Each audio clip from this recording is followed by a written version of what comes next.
Hey, Jeff Gibbons here with another synthesizer video, and in this one I'm going to be going over Arturia's Pigments 2 software.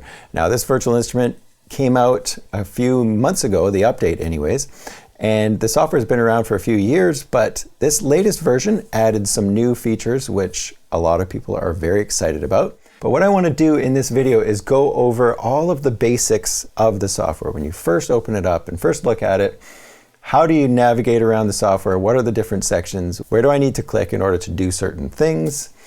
And you'll also notice that I've got a Microlab keyboard here that Arturia sent me to try out, and it is great. Pretty cool little keyboard, very durable, and would work perfectly if you were into working remotely. Not that any of us are working remotely right now, but when we get back outside and working with in different locations, it's going to definitely come in handy for that kind of stuff. When you first open up this software, you're going to be struck by how beautiful it is, and that's saying something. When you work in front of software all day, having a nice interface goes a long way. And lots of great colors, but still very easy to read with the dark background, and that's a really popular thing. It's also not big on the skeuomorphism, which is, a control that's made to look like an actual piece of hardware.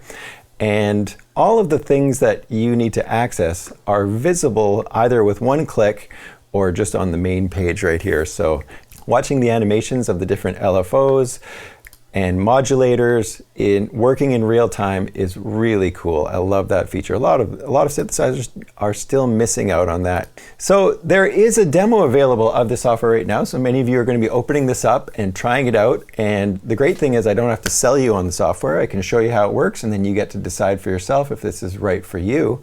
So download the demo. If it's still available when you're watching this video, go check it out.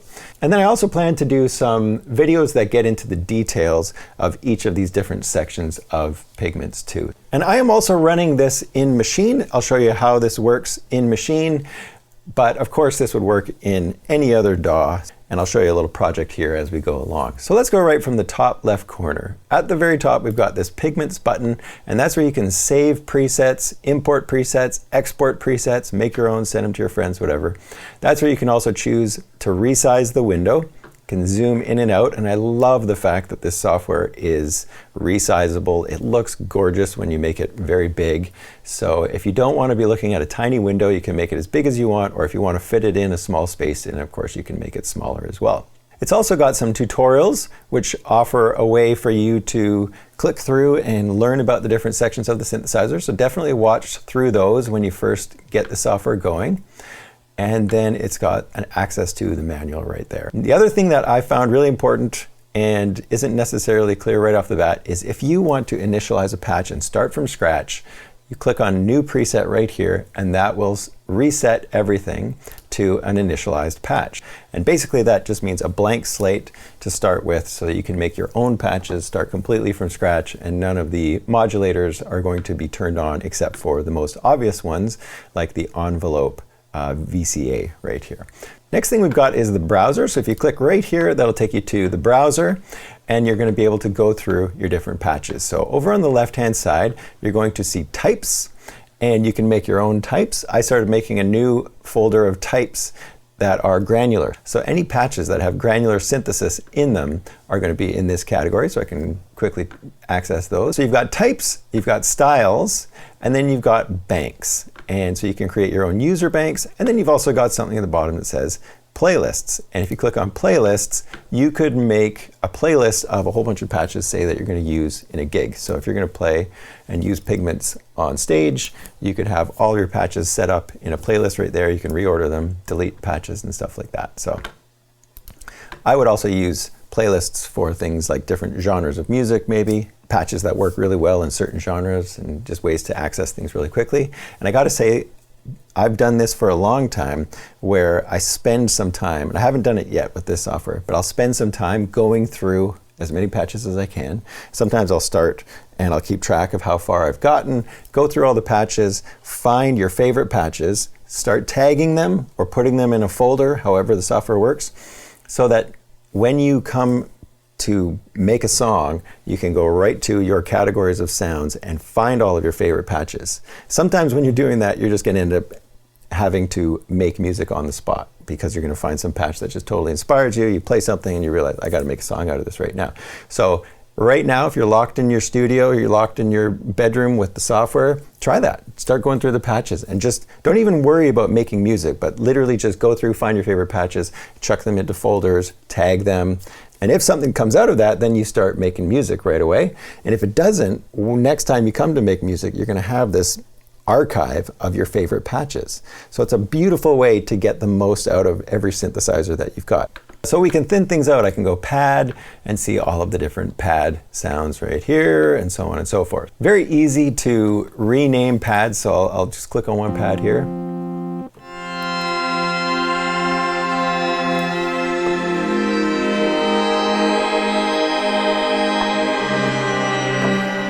Okay, nice little pad, so of course you can click the heart if you like one of the patches.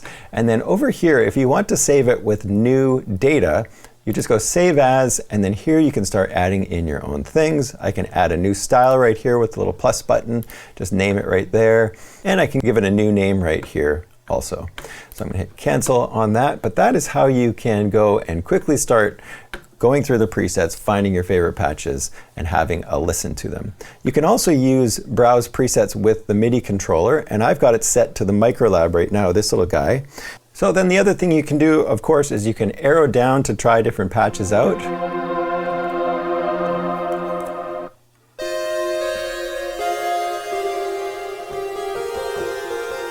So that pretty much sums up the browser for you. The only other thing I'd want to show you here in the browser is if I click on Store, that's where you can go and look at these other sound banks that people have created and are for sale. So let's try this Alien Soundscapes one out. I'm going to click right there, and I'll just, right now we're actually hearing this patch. Let's try a pad.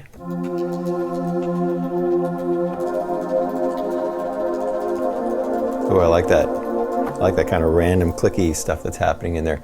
So you get the idea. You can actually hear these patches in real time, hear a bunch of them. Very cool. Go back, close that button to get out of the browser. The next one we've got is where it says all types right here. Another way for you to go through patches and try out some of these patches just like that. So click right there. We see the patch right here. I can also navigate through the different patches up at the top. Next thing we've got over at the top is the 3 different windows that you can see in Pigments.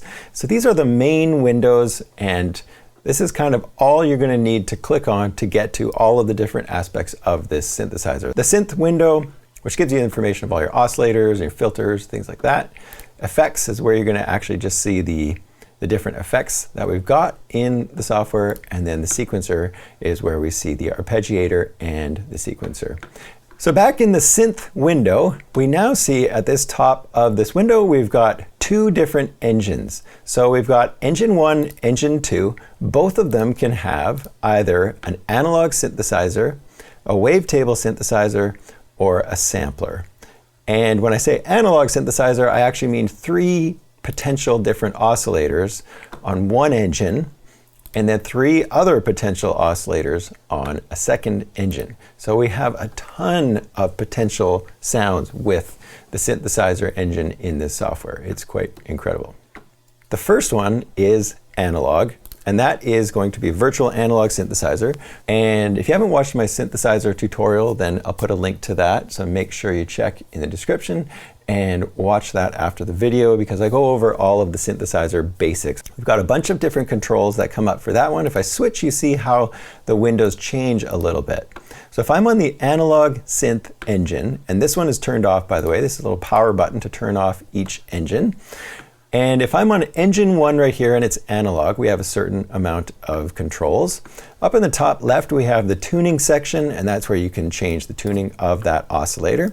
So you can do obvious things with the pitch right there, and fine tune it, of course. And by the way, another little tip for everything to do with Pigments 2 is if you ever want to do fine control over a parameter, all you have to do is right-click on that knob and then push up or down.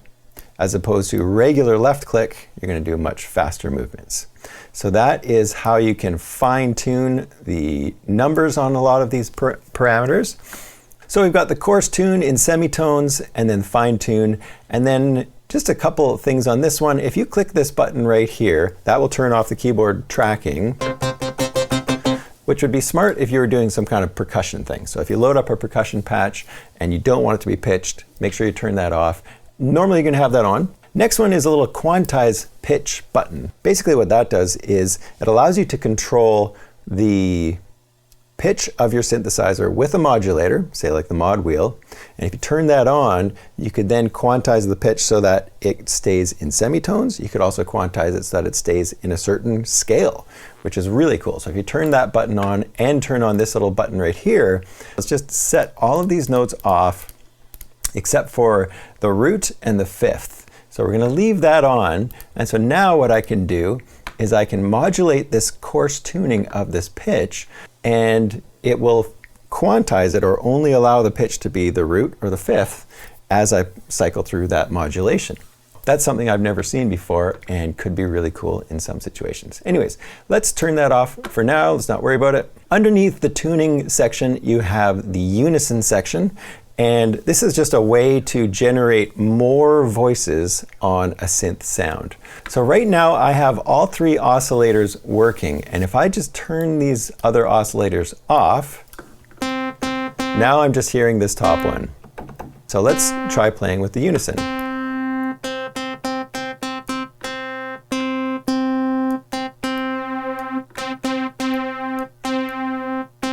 Okay, so there's without. And you can hear how it's adding more voices as I crank up this voices knob. And the more I detune it, the more I hear this unison kicking in. Here's another exciting one. It's got a chord mode. So I can set the chord to something like a minor 9, which is one of my favorites. Crank up the voices. And you can hear all these extra notes being added in the minor 9 chord.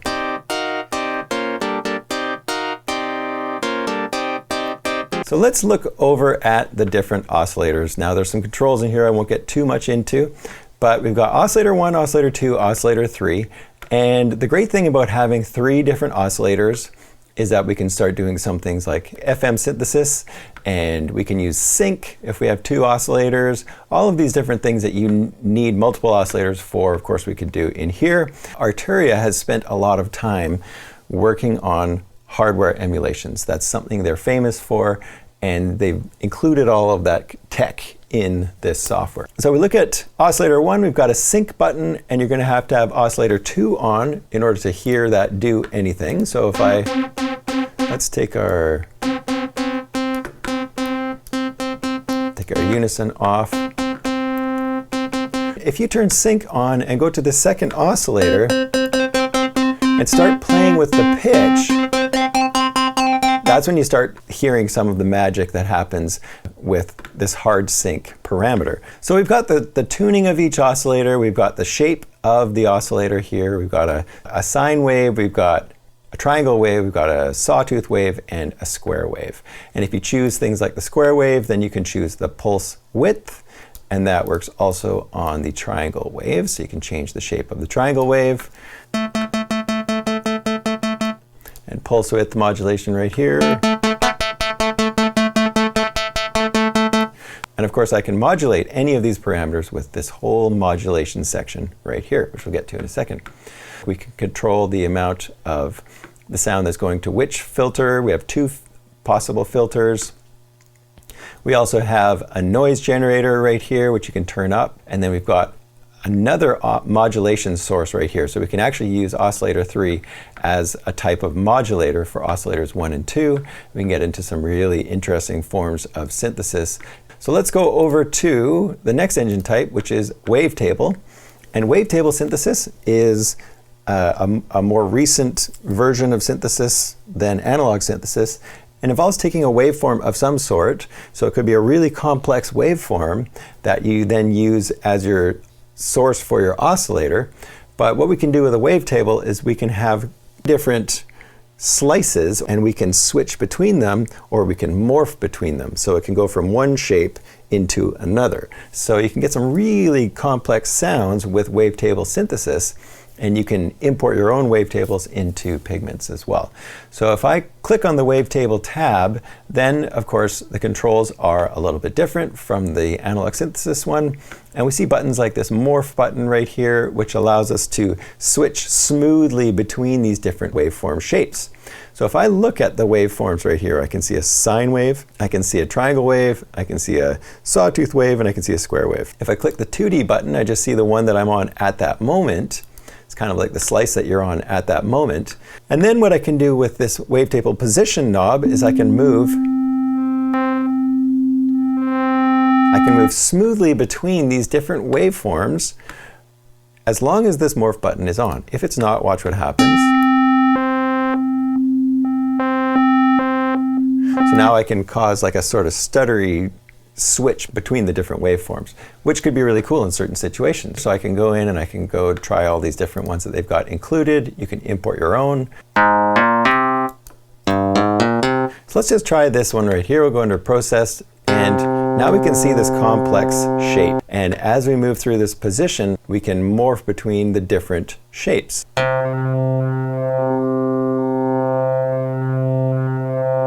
So we've got things like frequency modulation, phase modulation, which is kind of similar to frequency modulation. We've got phase distortion, and then wave folding, which is kind of like forcing the wave in to fold in on itself.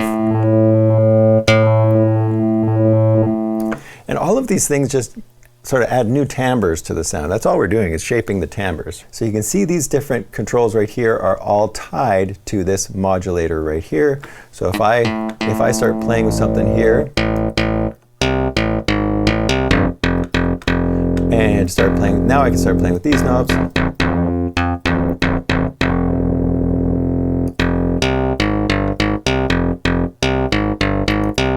And I can choose what kind of modulator is.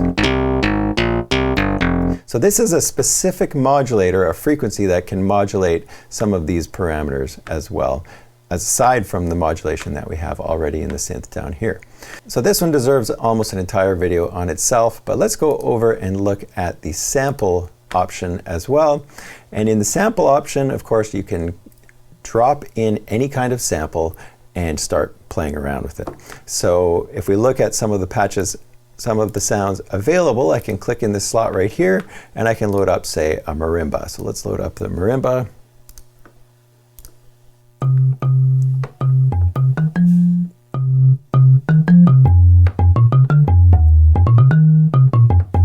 And then we have 6 different slots that we can load up samples in. Okay, so once you've loaded in a sample, then there's other things, of course, we can do to it. Let's try a different sample. Let's go to a drone.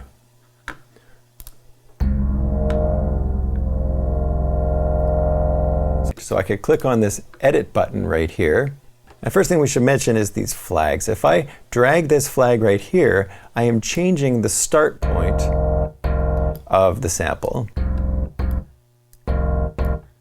And if I drag the end flag, of course, I'm changing the end point.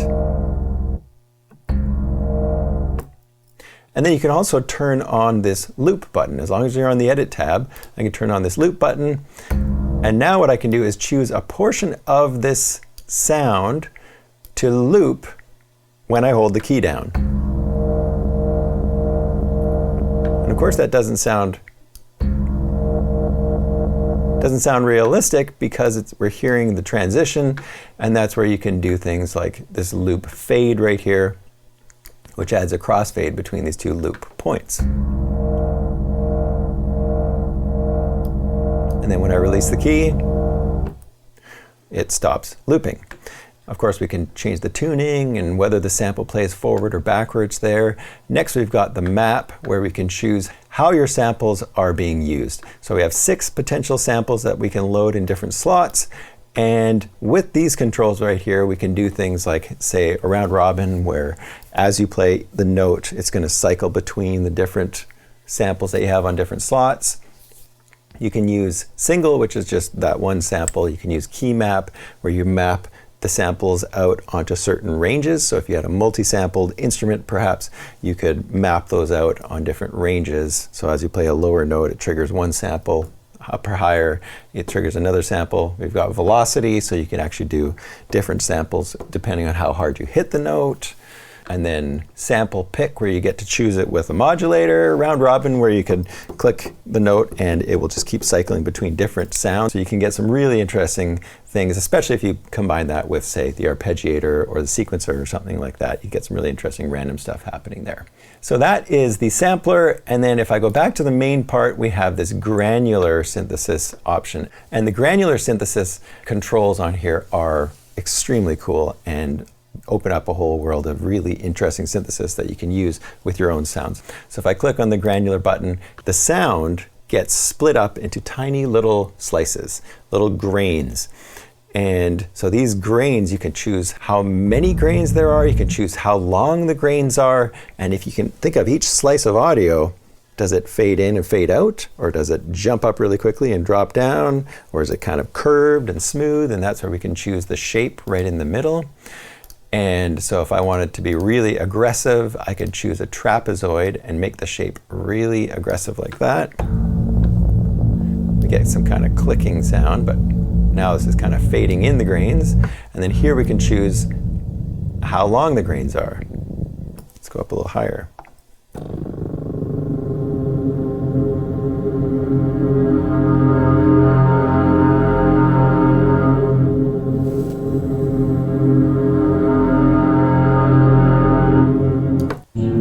As I turn up the grain time, we see that we're accessing more and more of this sample. If we go really short, we're getting just one little tiny chunk. So playing with the sample grain start could get some really interesting results. You know, you can modulate that or assign that to a control on a knob on a piece of hardware. And then the density, go down really slow, and we're only getting a few of these every other second or so. Granular synthesis always reminds me of that moment in The Matrix where Neo is first getting swallowed into the Matrix and his voice goes all glitchy. I've always wanted to do something like that in a song, but now we can do this kind of stuff with a synthesizer. Artists like BT have been using granular synthesis for like 20 years by using hardware. He had to use hardware, this ridiculously expensive hardware, to have granular synthesis access back in the early 2000s. So check out BT, he's one of my favorites for sure. So that's granular synthesis. There's a lot of stuff we can talk about with that in a different video. So looking over at the filters, of course, let's go to maybe a synth sound of some sort. Let's go to a synth lead. So with a regular filter,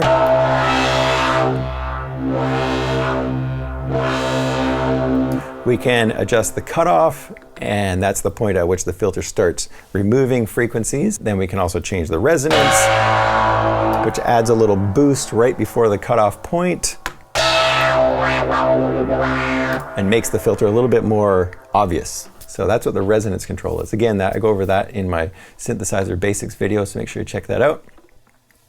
And then we've got a keyboard control, so the filter will change as you get up or down the keyboard, get more aggressive or less aggressive, resonance, drive. And then we've got different types of filters. And so all of these ones get more complex. We've got ways of removing everything except for a tiny little bit. The surgeon filter only allows a portion of the frequency range through.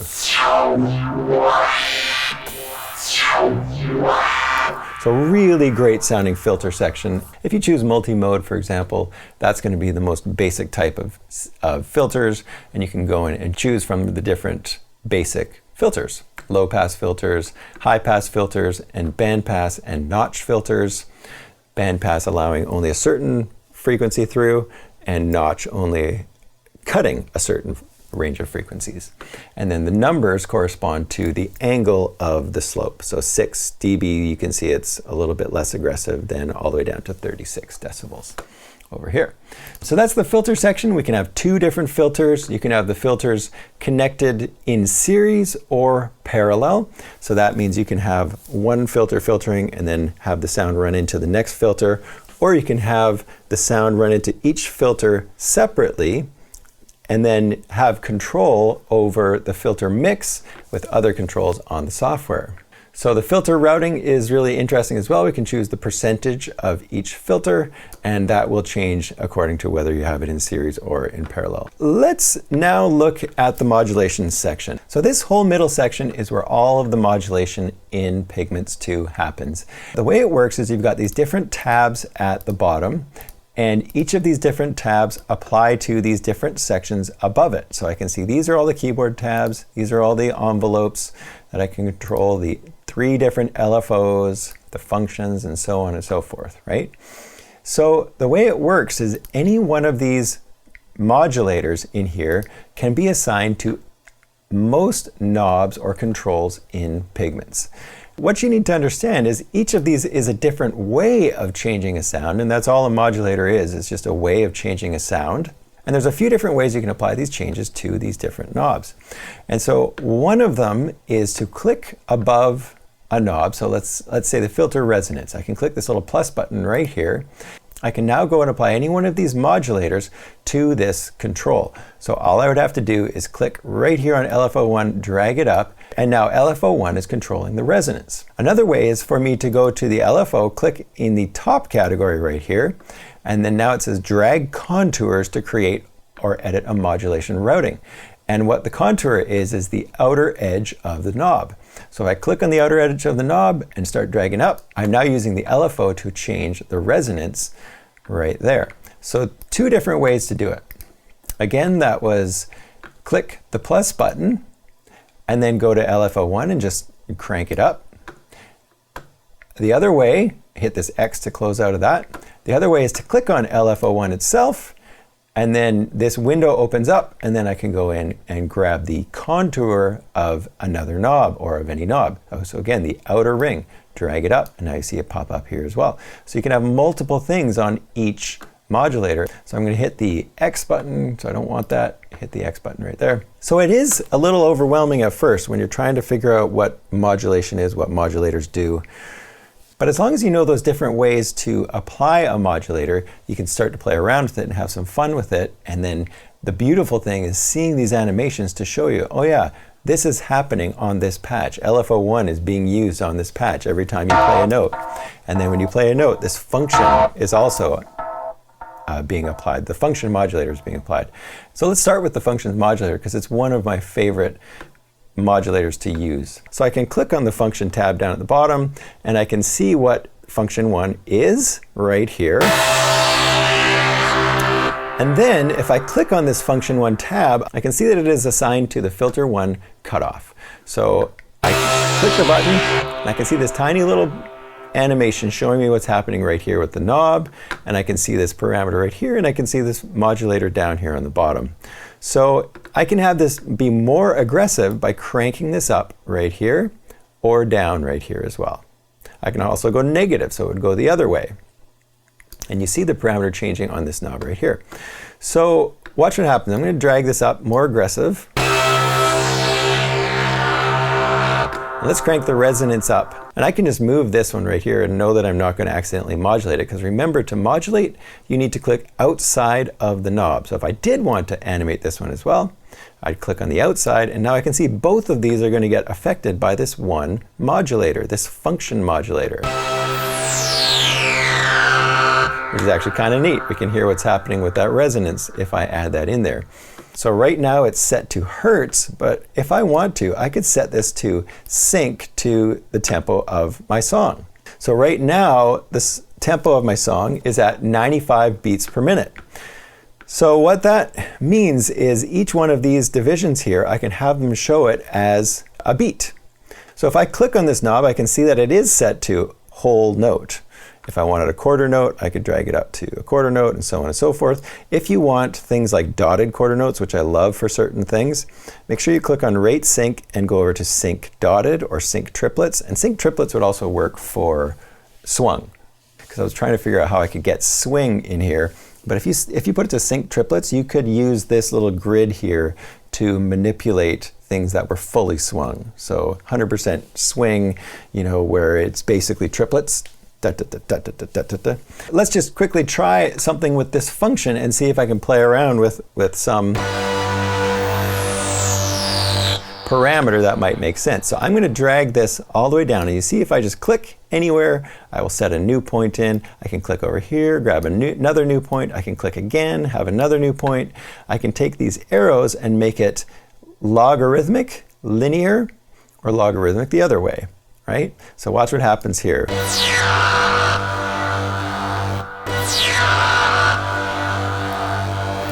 Let's leave that up a bit.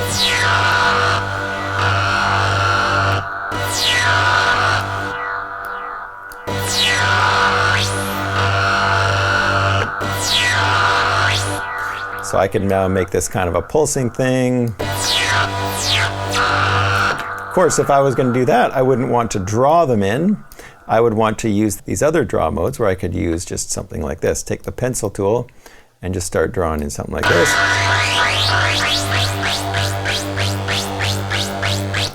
Or this other one, go the other way.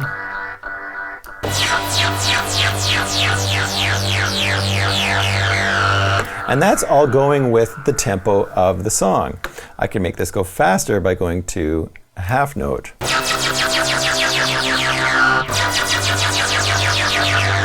And of course we can automate the sync and stuff like that. We can draw it in just with steps very easily just by choosing this draw mode right here. So it's kind of on off, a little bit more binary sounding here. So let's have a listen to that. Right, so you can get some really easy modulations that do some pulsing things in your patches just by using this function modulator. And then of course we have 3 other function modulators that we can assign to any parameters. We can have multiple things assigned to one modulator. So that's the functions modulator. All of these modulators are going to need an entire video for themselves because there's so much that you can do, but it's extremely intuitive. It's very easy to use. So let's go over to this keyboard modulator for a second. These are the most common things that you're going to find on most synthesizers, the keyboard and the envelopes and the LFO. So let's start with the keyboard. The bend range, which is just your pitch bend range, so you could have it go a full octave if you took that up to 12. So that's the pitch bend range, and then you can see I've got a different range for down.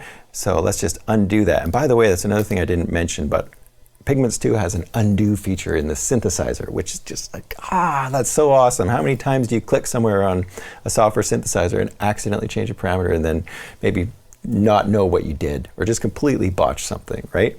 So this undo feature is just fantastic. We've got the tuning, we've got the play settings, so we can have legato, we can have monophonic right here. That's where you're going to choose all of those kind of basic things. You can choose the glide time, so how long it takes to get from one note to another if you are in a monophonic.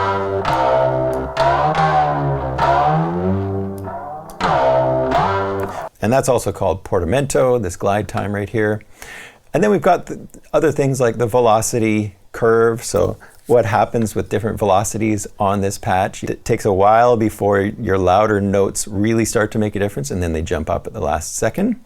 Or they could be linear, or you can add another point and right click to get rid of points. Get rid of points in any of these modulators. That's another right click feature. There is a few things where the right click actually matters in Pigments. We've got the aftertouch and then keyboard tracking as well. So that is the keyboard modulator section, and we can see how we can assign some certain things with these controls right here. So we've got velocity, so how hard you play the note. If I play the note and I want the filter to open up as I play the note, I click on the velocity tab and go to this filter cutoff and start playing with it. Crank it up. So watch what happens.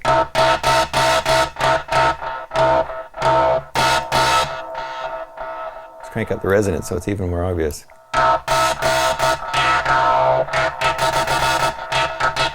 And so you can hear now how different velocities are going to actually control the filter cutoff. It's a really simple modulation.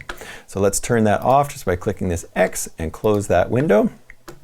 We've got aftertouch. If I go to the mod wheel, I can assign all sorts of parameters to the mod wheel. Keyboard.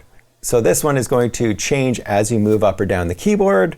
And then we've got expression, which is basically just an expression control. So some synthesizers have expression control. You can modulate things right there. Next, we've got the envelopes or envelopes. And envelopes are definitely something you want to check my video out for, because these are kind of confusing. But an envelope is just a way that sound changes over time. The first envelope is assigned to VCA, voltage controlled amplifier, and that's going to determine how quickly the sound kicks in. So attack, so I can make that nice and long or really short. I can choose how long that takes for the note to get to its sustain level. And if I have a sustain level, it's going to look something like this. And then as soon as I release the note, that is the release parameter right here. So I can drag that out. So let's set the sustain level a little higher. And then as soon as you release the note, it stops. So now it cuts out quickly if I had set it to a really short release. So make sure you check out the envelope controls on that synthesizer video, and then you'll also understand what we can do with other envelopes, because we can apply an envelope to any other parameter. So let's try a different patch for this. An obvious thing to show how envelopes work would be also to apply this to the cutoff. All I need to do is click on envelope 2, and then now drag the outside here. So that envelope 2 is now going to control filter 1 cutoff. And then now I can control this filter a little bit more by, and here I'll be, as I move this attack, it's going to change how this filter kicks in. Let's go even longer. Nope, too long.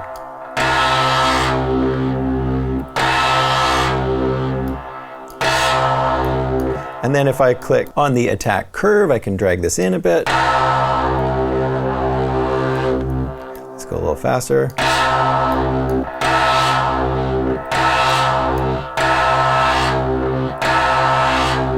So you can see how we can adjust all of these different controls on an envelope that's going to change the filter every time you hit the note. So that is the way the envelopes work. So we have 3 different envelopes. We also have an LFO, which stands for low frequency oscillator. This one is a really cool way to add changes to a sound over time without having to, grab a knob and move it over and over again.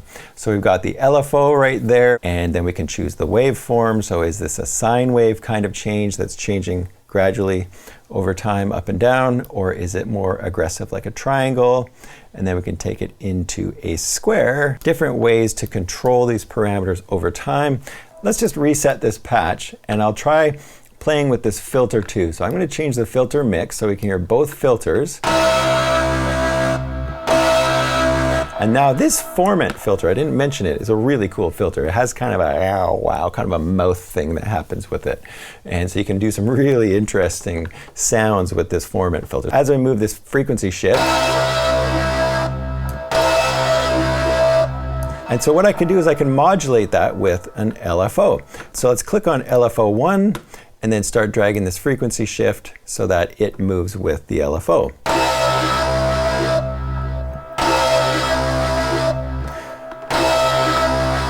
So we can hear it changing. Let's change the sync to a quarter note so it's faster. 8th notes.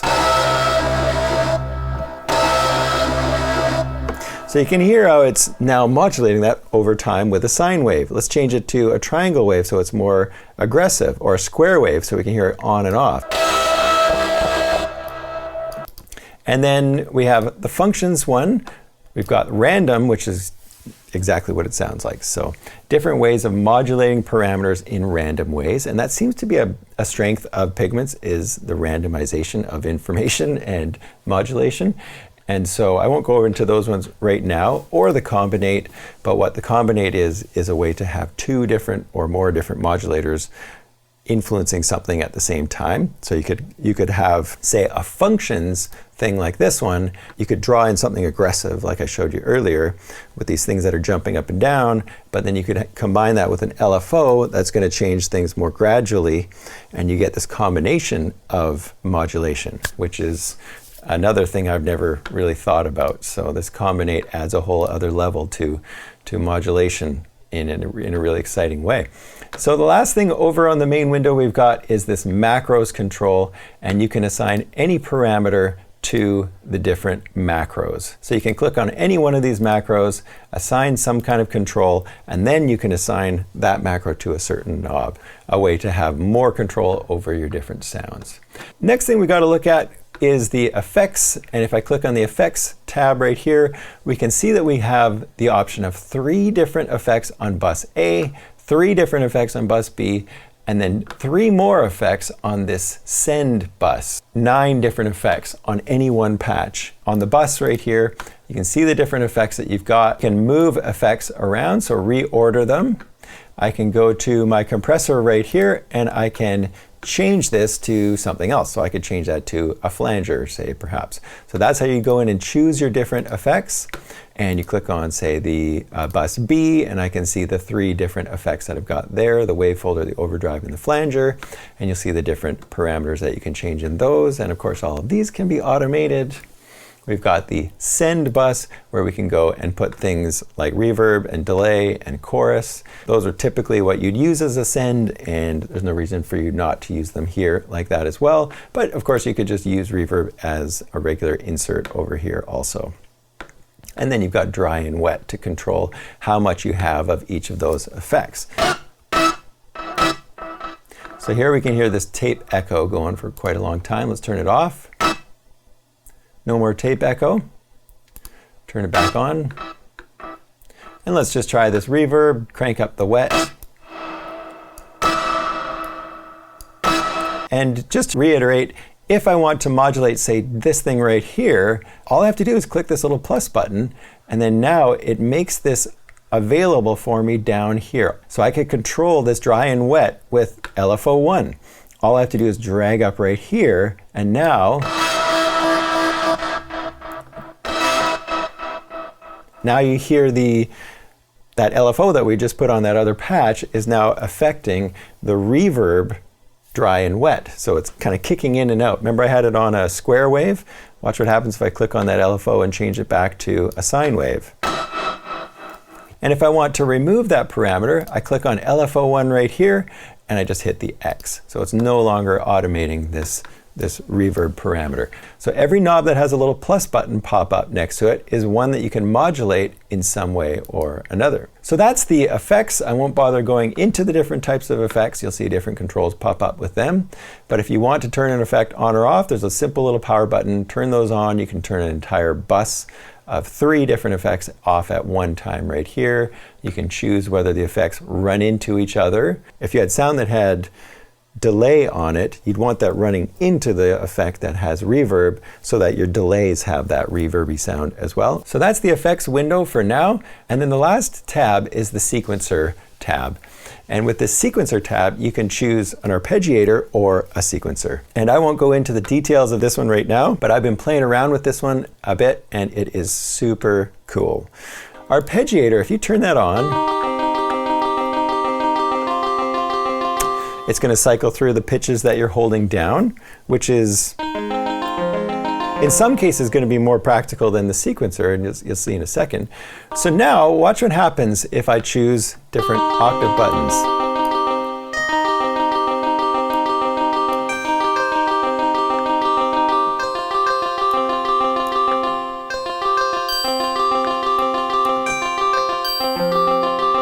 So you can hear as I choose different octaves, each one of these steps, when it gets to that step, it's going to be pitched up an octave or down an octave. So we can choose the velocity of each of the steps, and then it gets into some weird stuff like trigger probability. So you can choose here at 100% that note is going to get played all the time. And then if you bring that down, you can hear that step now isn't just going to play at all.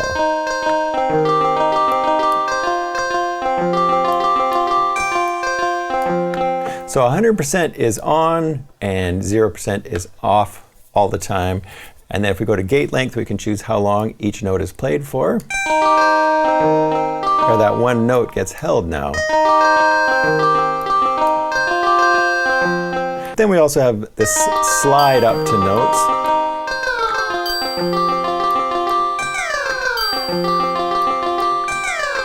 So that's kind of fun as well. This whole sequencer, again, needs an entire video, but gives you a bit of an idea as to what is happening with the arpeggiator.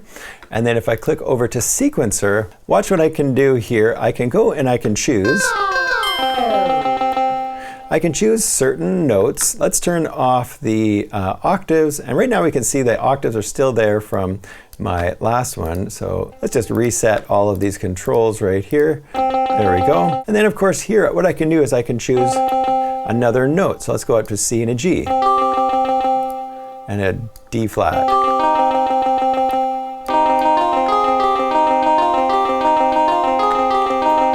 And then now let's apply some slide.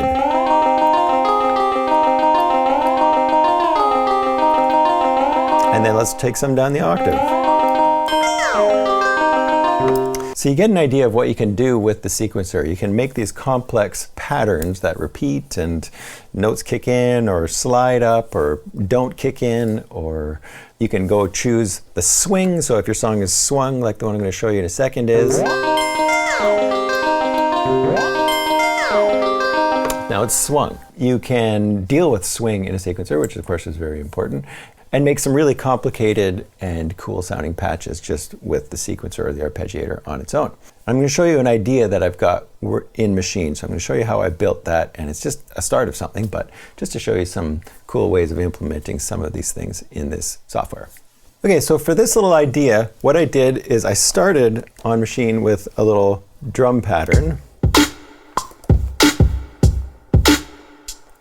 Pigments doesn't have a ton of drum sounds, but it doesn't mean that you can't use Pigments to play with drum sounds. So let me show you what you can do. So once I put my pattern in, I took my drum beat, and all you got to do in Machine is click this little audio button right here, hold it down, and then drag up, drop it on your desktop.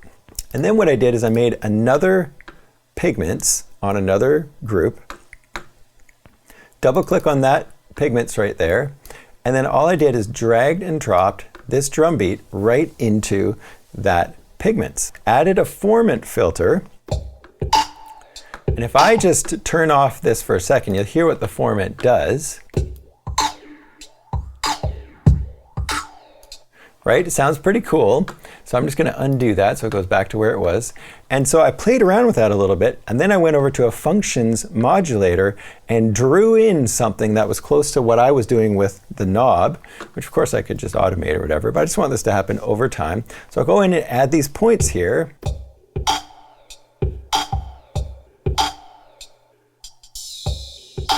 And it's just got this really interesting thing that's happening to filter this drum beat. All I need to do is draw in one single note to hold down that whole sample. So that is my filtered drum beat. And then next one, what I did is I made some chords.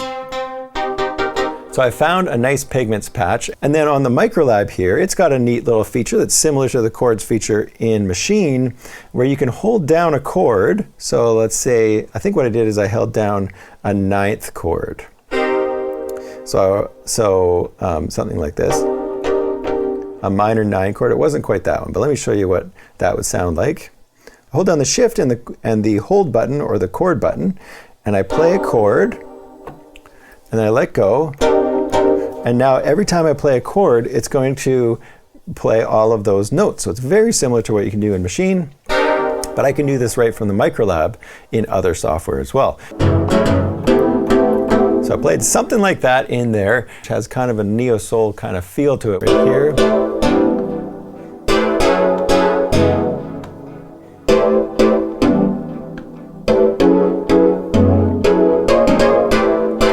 Right? So all minor 9, actually minor 11 chords, that's what we got going on there. Anyways, so that is my chords patch, and then on the next one, I've got a sequencer thing going on. All right.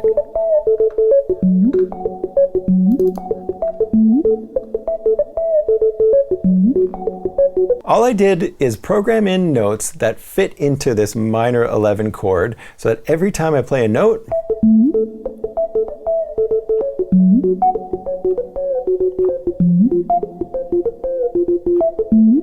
those are going to fit in with the chords of my song. So it sounds really cool. I've got some notes that trigger, some notes that are shorter length, and then I've got some sliding happening between these different notes as well, which just sounds so great. Man, sequencer is really cool. So that is my sequenced patch, and then I've got, let's see, take solo off that. I've got just a bass patch, just a bass synth in Pigments. And that's it for here. So let's just hear this tiny little idea and hear what it sounds like.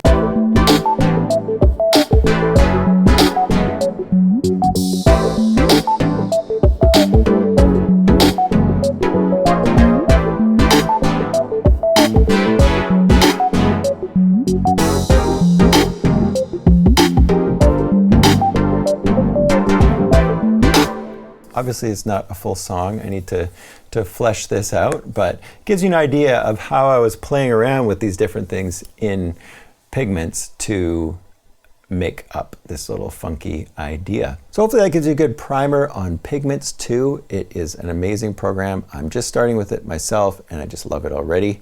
Beautiful piece of software. Go check my old videos, hit the subscribe button so you can stay tuned for more videos in the future.